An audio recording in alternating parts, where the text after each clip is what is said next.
Hey guys, welcome and welcome back to my YouTube channel. It's your girl Kensthetic with the Kensthetics, and I'm here with you guys today with a new video.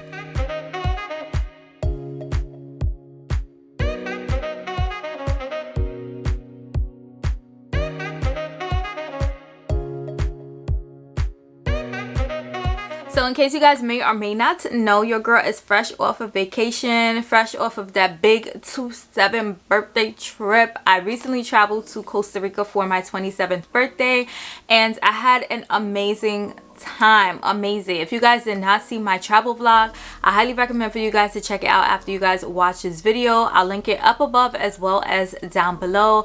But you guys, it was such an amazing trip, like beyond amazing. So in this video I want to provide you guys with a little travel guide. I want to give you guys exact details on everything that I experienced, everything that I did during my recent trip to Costa Rica, in case you guys are considering traveling there, or if you guys are just looking for places to travel to during the global panorama that we're currently experiencing. I do want to share tips on what my experience was like, not only just traveling to Costa Rica but traveling during this time.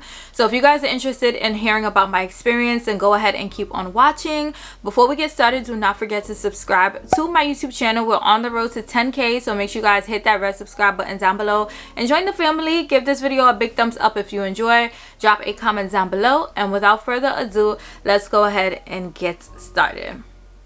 So before we get started, I did want to let you guys know that I will include timestamps in today's video. So if you guys look at the little line at the bottom of this video, you guys can see that I separated this video by different areas that I'm going to touch on, just in case you guys want to easily hop to something and reference it. But I recommend you guys watch this whole video because I'm going into detail about everything. Okay, I'm giving the girls all of the tea because if you guys are interested in this trip, I just want to make things super easy for you guys based on my experience that I had when I visited Costa Rica.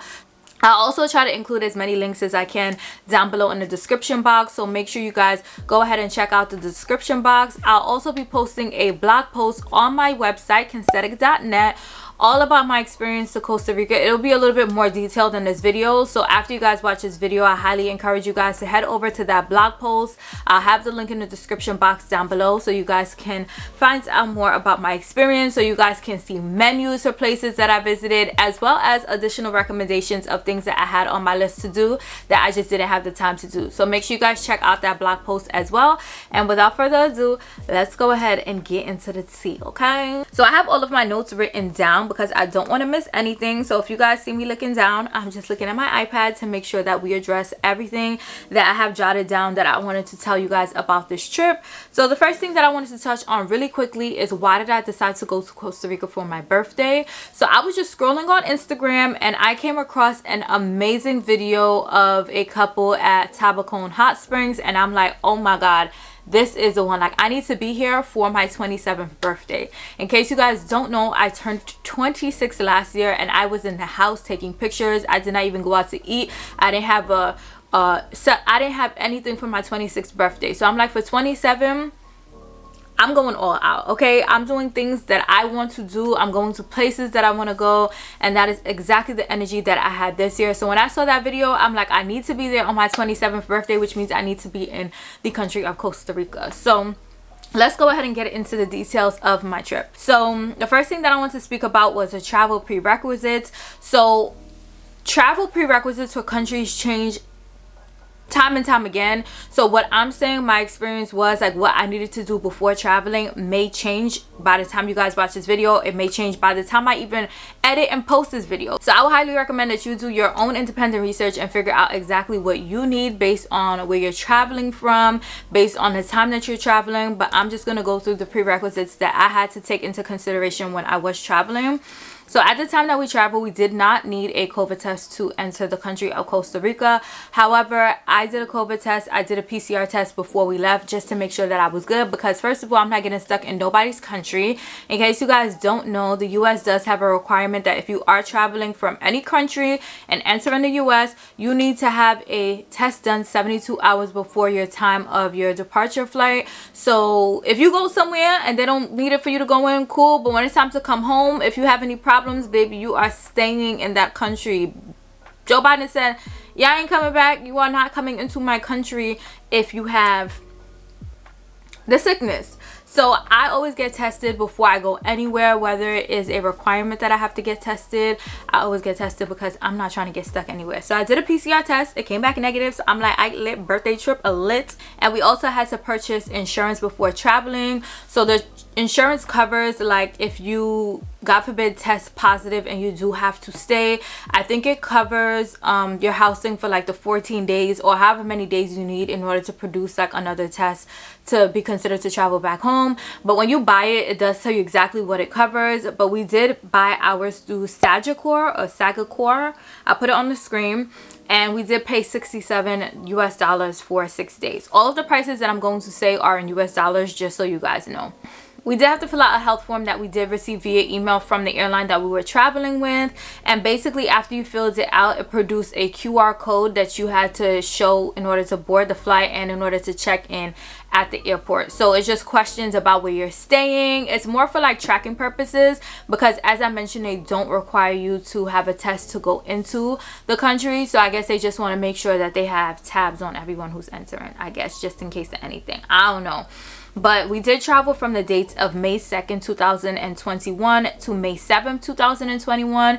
And we did fly with American Airlines, and the flight was $284 round trip. We did purchase a flight about 2 months before we actually traveled, just to give you guys a timeline on the price and how long before we booked.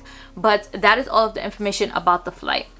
Now let's move on to the Airbnb. So the Airbnb that we stayed at was located in Quepos of Costa Rica. And y'all, finding an Airbnb was low-key a struggle, because the thing with Costa Rica, I'm going to say up front, is that things are far. So you go somewhere and usually the Airbnb or the hotels are usually within less than an hour travel between the airport and the hotels or the Airbnbs. But majority of the Airbnbs are spotted on the map 3 hours away, 4 hours away, 5 hours away, and I'm just like, I've never seen this before. So it was kind of tricky to figure out what area we wanted to stay in. It was tricky to find out like which Airbnb we wanted to stay in, because first of all, when I pick Airbnbs, I need Wi-Fi and I need air conditioning. Like, those are two non-negotiables when it comes to picking an Airbnb. So we did our filter, we had our list, and the reason why we chose this Airbnb was, one, because it was located around things, so we didn't always have to travel an hour or 2 hours away in order to eat or in order to just do something quick. We were surrounded by options that were nearby that we can just walk to, or we could take a quick little taxi ride to, versus spend a majority of our time traveling around the country, if that makes sense. So I would just say to take that into consideration. It is normal when it comes to Costa Rica that things are not near the airport. It is normal that places are going to take you 2+ hours to travel to. So don't be alerted when you're planning your trip and you see these things. It is absolutely normal. You just have to make sure that wherever you're staying satisfies your travel requirements, and ours were just to make sure that we were in close proximity to things that we can do on our own, if that makes sense. So the Airbnb that we stayed at, I think it was about $900 for 6 nights. But what happened is that we originally were supposed to leave on the night of May 7th at 11 p.m. But American changed our flight about a month before travel. And instead of our flight being at 11 p.m. on May 7th, it actually ended up being at 1:05 p.m. on May 7th. So we booked the Airbnb for an additional day, since we thought we would be leaving at night. And you guys know checkout for most Airbnbs around 3 p.m. So we booked our Airbnb until May 8th for that. But since it was earlier, we were like, we didn't need the last day. But when we contacted the Airbnb host, she wanted to be acting confused, so we were just like, okay, whatever, we just gonna keep the last day and just not stay there. But yeah, it would have been cheaper if we actually booked the amount of days that we needed, is what I'm saying. But the Airbnb, I'll go ahead and link it down below in case y'all want to book it, but I'm gonna let y'all know that I do not recommend it. So there were a couple things wrong, right? I have my list right here. So the first thing is that when we booked it, the property is basically 4 villas. So you can either book it as like 8 people, because it's 2 people to each each villa. You can book it like for 8 people, or you can book it for just 2 people. So since it was just my sister and I, we booked it for 2 people. So with that, we understood that the other 3 villas were going to have other guests in them. Cool. The pool and the grill area, we couldn't really tell from the pictures if it was like ours or if we shared it with other people. So I contacted the Airbnb host, and she notified me that all of the residents of the villas will be sharing the pool and grill area. So I said, okay, cool, we should be sharing the pool and grill area with at least 6 other people, right? Or at most 6 other people. So We get there and there's like a condo complex right next door to the 4 villas.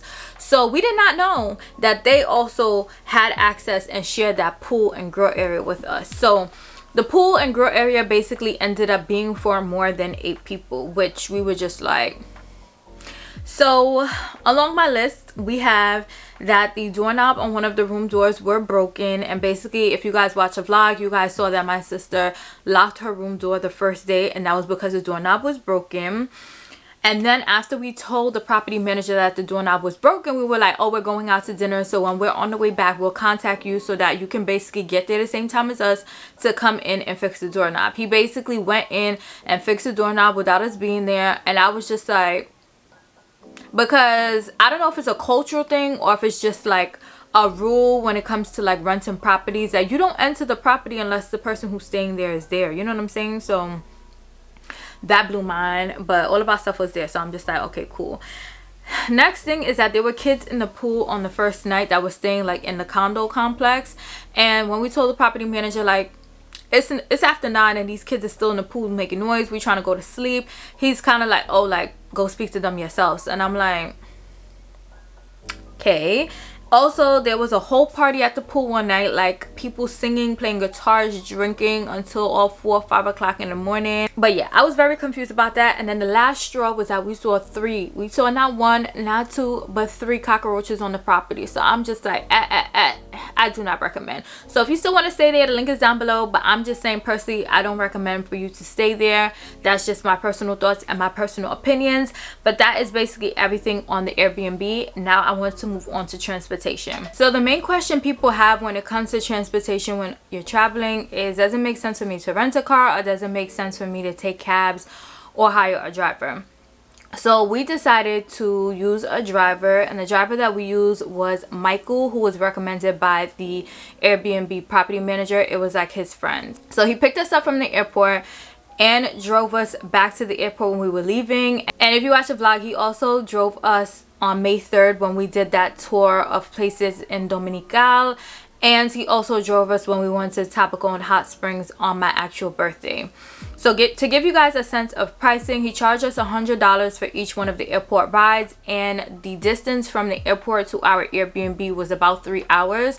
Just to give you guys a sense of pricing. Y'all know how I feel about speaking about pricing if you guys watch my videos, because people are entitled to change their rates whenever they want to. So if you guys are interested in booking any of the things that I mentioned in this video that I say prices for, just understand that, you know, depending on when you watch this video, depending on the circumstances of the world, prices may be higher, prices may be lower. But I'm just saying that because one of the main questions that I always get when it comes to like taxi driver information is how much do they charge. So that just gives you a sense of pricing. In general, I don't think that the people in Costa Rica are good drivers. Like, they drive crazy, and I'm not used to that, okay? Like a little, you know, heartbeat, faster heartbeat once in a blue is fine, but for me to be in a car and me just feeling like, I felt like that's always how I felt, no matter who was driving us, no matter if it was him, no matter if it was an Uber driver. Like, I'm just like clenching my pearls, like, get me there safely, please get me there. So I just want to say that. So if you are considering renting a car, that's another thing you want to consider, because if you are a safe driver in the US or wherever you're from and you go there, you're gonna be like, yo, these people are crazy on the road, and they are. So just keep that in mind. And we also met a driver via Uber. Like, we took an Uber one day and he ended up being a good driver. He was cool. The only thing is that he doesn't speak English. He only speaks Spanish. And this other driver is based in the Manuel Antonio area. But I'm not sure if he's willing to, like, you know, go to other areas or provide rides for people in other areas. But if you guys are interested in either Michael or that Uber driver's information, please DM me on Instagram at Kensthetic _ or send me an email. My email address is in my description box down below, and please give me at least 1 week to respond to you. Sometimes my responses may be fast depending on the week that I'm having. Sometimes it can be slow, but I respond to everyone, okay? I'm not sending you information. I don't mind sharing things with you, but your girl has a job, your girl has a lot of things going on, so please give me time, please give me grace when it comes to responding. I'm going to respond. Also, we didn't rent a car because when I was doing research before we went to Costa Rica, I saw that people were saying that the roads are very windy, which they are. Like, everything is a hill, and the roads are slippery, especially when it comes to the transition between dry and rainy season. So these are just things you want to keep in mind. And also, people were saying that the police can tell when you are a tourist based on like the way you drive, so they tend to give tickets to more tourist drivers. So these are just things you want to keep in mind when it comes to you making the decision between renting a car and taking taxis or hiring a driver. Also, I want to speak on Ubers, because Uber is available in Costa Rica, but where we were staying, like in the Manuel Antonio area, it was nearly impossible to get an Uber. We only got maybe like 2 Ubers the whole time we were there, and we tried like every night for dinner, or when we were going to the park, and when we were going to the beach, we tried to get an Uber, because the Uber prices are really cheap. Like from our Airbnb to like the beach, which was probably like a 10-15 minute drive, it was probably like $2 US for an Uber. So since Uber would say like no cars available, most of the time we had to end up taking a red taxi. And when I tell y'all that the red taxis be taxing, the prices with the red taxi are probably like triple or quadruple the Uber prices. So these are just things to keep in mind. And I'm not sure if Uber is the same across the country or just the Manuel Antonio area, which is where we ended up staying, but just keep those things in mind. So moving on to the next segment of this video, I wanted to speak about what we did as well as reviews on places that we ate. So if you guys watched my vlog, you guys saw that I'm gonna give myself my flowers, okay? I did an amazing job vlogging. My vlog was an hour and a half long, which some people may think is long, but it was just very detailed, which was my objective for this vlog. I want to make sure that going forward my travel vlogs are very like y'all feel like y'all on vacation with me. I put y'all in my bag and we are lit on vacation together. So that is my goal when it comes to travel content, and I feel like I definitely delivered on that objective when it came to my Costa Rica vlog. So give me my flowers on that vlog. Give me my flowers down below, because I'm giving myself my flowers because I feel like I did a goddamn good job. Okay, so I just wanted to run through quickly what we did each day and just my honest thoughts, reviews, and prices on everything. So if you guys see the vlog, which y'all should, you guys will see everything that I'm speaking about, but this is just going to be a brief summary because I also don't want this video to be too long. So on May 2nd, which was our first day, was the day that we arrived to Costa Rica, and we just chilled at the house, and then we went to dinner at El Avion. And most of the recommendations of places we went to eat were recommendations by the driver Michael, and when I tell y'all that's his taste in food, right up my alley. Okay, so we went to El Avion. The food was okay, the customer service was great, and we heard that they have a great view for sunset, but when we went it was like dark already, so we didn't actually see the view. We just saw, like, you know, there was trees, there was sky. So I'm pretty sure that for sunset it is an amazing view. Along that strip, most of those places have amazing views of the sunset because they all outlook the same set of like trees and sky and beach area. So sunset views at these restaurants. Okay, so the next day, May 3rd, we did the day trip to Dominican, which is the south side of, I don't know if it's the south side of Costa Rica or the south side of Capos. If y'all know, put it down in the comments. But we used Michael as the driver for that day, and he did charge us a daily rate. And this was actually his recommendation. He was like, oh, I could show you guys a couple of beaches and waterfalls, amazing views. And it absolutely was. So we stopped at Playa Matapalo, a boulevard in Dominica, which we got super souvenirs versus buying souvenirs in Capos. We stopped at Playa Dominicalito. We stopped at Pozo Azul Waterfall. And we also stopped at Cartarta El Pavon, which was another waterfall. So if y'all watch a vlog, y'all will see all of that in there. But I just wanted to summarize all of the places that we stopped in case you guys are planning to plan a similar trip, or if you guys want to do your independent research on the places where we stopped. That is where we stopped. And we also went to La Parcela for lunch, which was in between Playa Dominicalito and the Pozo Azul waterfall. So that meal that we had at La Parcela was honestly the best meal that we had while we were in Costa Rica. I would highly recommend. The only thing, I don't want to say the customer service was bad, because it was basically only one waitress waiting all of the tables in the restaurant.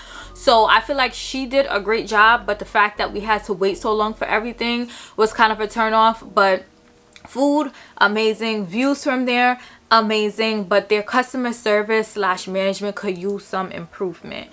And then that night, once we got back to Manuel Antonio, we had dinner at Barbaroja restaurant. The food was good. I had a chickpea burger. The customer service was average. Like, the waiter did enough. Not, you know, he didn't do too much, he didn't do too little, he just did enough. And also they had a great sunset view, which we were actually able to see that night while we had dinner. The next day, May 4th, we wanted to declare it as like a chill day. We didn't want to be traveling too long. We didn't really want to be out too much.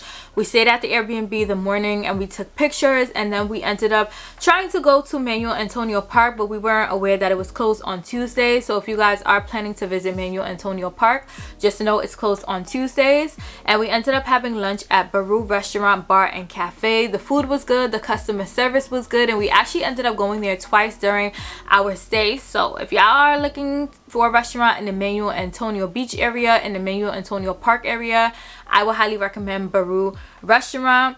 And we also went to Manuel Antonio Beach that day because we just wanted to chill. We just wanted to lay out since we weren't able to go to the park. And we ended up paying $10 to rent 2 beach chairs, which I don't think was bad at all. It did start to rain, so once it did start to rain, the people who own the beach chairs come around and collect their goods so that they can go home. And later that night, we went to dinner at Cafe Agua Azul. Great customer service, great food, great view of sunset. It was a vibe. So if you guys are in the area, another restaurant recommendation, Cafe Agua Azul. So the next day, May 5th, my birthday eve, we did the mangrove tour, which you guys saw. We saw monkeys, we saw snakes, we saw lizards, and the price of that tour was $45 per person. And the tour was about an hour and 15 minutes long. When we booked this excursion, Michael did it for us, but I'm pretty sure you can book it by yourself online, so I'll put links for that down below. And I'm not sure if they have different ones, like if it's just, I know it's not one company that operates it because we saw other boats on the water as well, but most of them follow the same path, or you'll see like the same things along the way. But I'll have a link for that down below. And after we did our mangrove tour, we did have to go do our COVID test in order to return back to the US. I'll speak more about that in the next section of this video because I don't want to keep skipping around. I just want to keep everything together. So we'll get into that a little later. And we also went to have lunch after our COVID test at Cuba Libre. The food was good. The view was amazing. It's on the marina, so you have a view of the marina as you are eating there. And the customer service was average. They didn't do too much. They didn't do too little. Like, he just did just enough. And that day we also went back to Manuel Antonio Park since it was closed the day before. The price of the park is $18 US per person, and I would recommend to buy your tickets online before you go because they don't sell physical tickets because of the global panorama. So we had to purchase our tickets on a computer that they had on site because we didn't have service on our phone while we were there, and also they didn't have like a Wi-Fi network to share with us. So I would just recommend to buy your tickets online before you go. I would also recommend to wear comfy shoes because your girl, like, we didn't really plan on going. We were just like, oh yeah, it was closed yesterday, we have time today, let's go. So I had on my Dior D-Way slides, and I don't know how I did that hike, but girl, I did it. But I would recommend to wear comfy shoes. So what I would recommend, if y'all know me, y'all know what I'm about to recommend. Comment down below and let me know if y'all know what I'm about to recommend. Because if you know me, y'all know I've been raving about these shoes. These are Nike Rift Breeds. I'll put a picture here so you guys can see. These are the perfect shoes for vacation. They're the perfect shoes for hiking. I'm so upset that I didn't have mine on or have them in my bag that day because they would have been the perfect shoes for that. And I will also recommend to bring water with you for the hike. The park does close at 4 p.m. I think the last time of entry is probably like 3 p.m. because when we exited around like 3:30, 3:40, like everyone was already gone. Everything was locked up. So I think the cutoff time for entry to the park is 3 p.m. So just keep that in mind when you're planning your day and you're trying to figure out what time you plan on getting there. And that night we went to dinner again at Cafe Agua Azul. We got there at 7:36, and Diego, the waiter, he was like, the kitchen closed at 7:30, and we were just like, because most places close at 8 and we thought the kitchen closed at 8, but we were late. He still like sat us down and we were able to get dinner that night. But just keep in mind that because of the global panorama, there are restrictions on the country during this time. So in the Manuel Antonio area while we were there, most restaurants close at 8. So I would just assume that everybody's kitchen closes around 7:30. So just keep that in mind when you are making plans for dinner. The next day, May 6, 2021, my actual birthday, May 6, Taurus gang gang. As I mentioned, we went to La Fortuna to go to the Tabacon hot spring, which was the whole reason why I wanted to go to Costa Rica for my birthday. It was a 5-hour drive from our Airbnb to Tabacon, so it was a troop. I spent majority of my day in a car because we took 5 hours to go and 5 hours to get back home, so that's 10 hours. But when I tell you guys that it was worth every minute of that drive, like, it was one of the most relaxing experiences that I've had in a long time, and it was well needed, it was well deserved. So we purchased our ticket online in advance, and it was $85 for the all-day pass with lunch. So they have different options, so you can either do like a pass with breakfast, you could do an all-day pass with lunch, you can do an all-day pass with dinner, and we did the one with lunch just because we knew we were going to be there like midday. So our pass gave us access to the hot spring from 10 a.m. to 10 p.m. and also included lunch from, like, what you can say is a prefix menu. Like, they have certain things that you can pick from on the menu, but it is a 3-course meal, so you get an appetizer, you get an entree, and you do get a dessert. And before we left, we did end up getting dinner from Tabacon before we went back home, because most of the cities along the way home, the restaurants were closed because of the global panorama. And by the time we got back to Capos, Manuel Antonio, where we were staying, all of the restaurants were going to be closed already. So we just got food to go, and we ended up paying, I don't remember how much that meal was, but just in general, I do want to say that most of the meals we ended up paying like $20 US. Like, the bill plus our tip would be like $40, and my sister and I would just end up splitting everything. So each time we ate, we spent around $20 on average. At Tabacon Hot Springs, they do give you a locker. You put a deposit down for a locker, and it includes like towels and umbrella in case it starts raining and you want to like walk around and stuff, and it is free. So you put a deposit down, and once you return your key, they give you your slip saying you're not being charged or anything. But if you do lose the key or any of the belongings that are included in that package, you do have to pay. So I did want to note that as well. If you guys are wondering like where did we leave our stuff, we did get a locker. And the experience at Tabacon was cool. It wasn't too many people. It was a nice relaxing experience. It's huge, so make sure if you guys go, you guys walk around. I will say that. And I think that's about it. If you guys have any additional questions on that experience, please comment down below, because I'm pretty sure I'm missing things, but I won't know unless y'all tell me. So make sure you guys comment and let me know. And the next day, May 7th, was the day that we traveled back home. So as I mentioned, our flight was originally at 11 p.m. when we booked it, but American Airlines pushed it up to 1:05 p.m. So we ended up paying for the Airbnb for May 8th, but we ended up leaving on May 7th. So the next thing that I wanted to speak about was COVID testing. So y'all know what's going on right now. If you live in the US, you have to get tested 72 hours before you return back to the US in order to be granted entry. So I would recommend to check online to see what the exact travel requirements are during the time that you plan on traveling, because they may change. They may be more strict, they may be more lenient than the time that I travel. But I just want to walk through my experience. So as I mentioned, we didn't need to get tested to get into the country, but I did just to be safe. And in order to get back into the US, you had to do a COVID test 72 hours before your departure, before the departure time of your return flight. So they accepted rapid tests, and they also accepted PCR tests and a few other tests that are listed on the website, as well as the airline notifies you about. So we got our test done at Hospital Metropolitano in the Marina, and we didn't know that we needed an appointment to get the test done. So they ended up squeezing us in that same day for a PCR test. So we couldn't do the rapid test, of course, because it was cheaper. Of course, they're going to squeeze us in for the more expensive option. So I would recommend, if you do want to do the rapid test and spend less money on that, to make an appointment in advance. If you look online, most of the hospitals and most of the centers that perform the COVID test there do have information about booking appointments. So make sure you guys check that out. But our PCR test took 6 hours for us to get our results, and it did cost us $98 US, versus the rapid test. If we did a rapid test and did an appointment and everything, it would have been $55 US. So half the price, but we had to do what we had to do to get back home. We couldn't complain. And the test in general was the most painful COVID test I have done. And if you guys have been watching my channel for a while, if you guys follow me on Instagram, I get tested almost every month, just either to be safe or because I'm traveling. So yeah, it was the most painful. They did the swab in the mouth as well as both nostrils. Usually they do like one nostril or both nostrils, and they also don't put it up too far. But girl, she was here. Like, when people were exaggerating about the COVID test at the beginning, that's what I was feeling. So I do want to say that I don't know if it's a countrywide thing or if it was just a lady we had, but that was painful. So I will say that.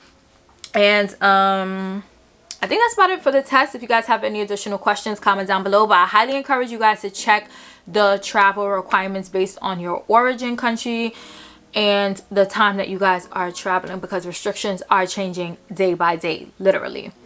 The last thing that I wanted to speak about was moolah, money, US dollars, colones.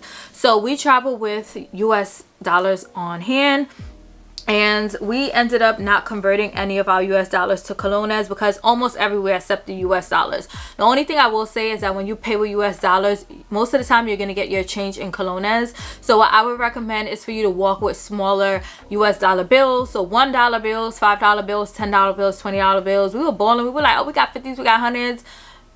No, you need change. So make sure you walk with smaller bills and you can get around. We also use our card whenever we can use our card. So we did use our card a lot.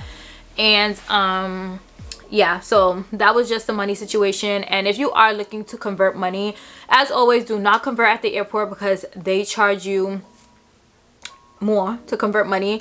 So our driver Michael recommended if we wanted to exchange money that we went to the Bank of Costa Rica. So yeah, if you guys are next to one of those, that's another option for you as well. But that is everything about my recent trip to Costa Rica for my 27th birthday. I hope you guys find this video helpful. You guys have really been loving the Tulum one. You guys have been loving the Aruba one. You guys have been loving the Cabo one. So if you guys have any questions about those travel destinations as well, I have those travel guide videos that I did link down below. As I mentioned at the beginning of this video, make sure you guys also check out my blog post on Costa Rica as well as the other destinations that I previously mentioned. If you guys want to see more options, more things that I wish that I did when I went to these places, check out those blog posts because they are more detailed than these videos. And yeah, that's all I have for this video. As I mentioned, if you guys have any questions, please comment down below and let me know. For driver information, please send me a DM or an email, just because I don't feel comfortable putting people's contact information on the World Wide Web. So make sure you guys DM me or email me for that information. And make sure you guys subscribe to my channel. I have so much more travel content coming for y'all. I am so hyped. So make sure you guys are subscribed so y'all do not miss out on these travel vlogs, because when I tell y'all that y'all gonna be feeling like y'all inside my left pocket when I travel, y'all gonna be inside my left pocket. Okay, sis and bro? So that's all I have for today's video. Until my next video, which will be on Friday, I'll see you guys later.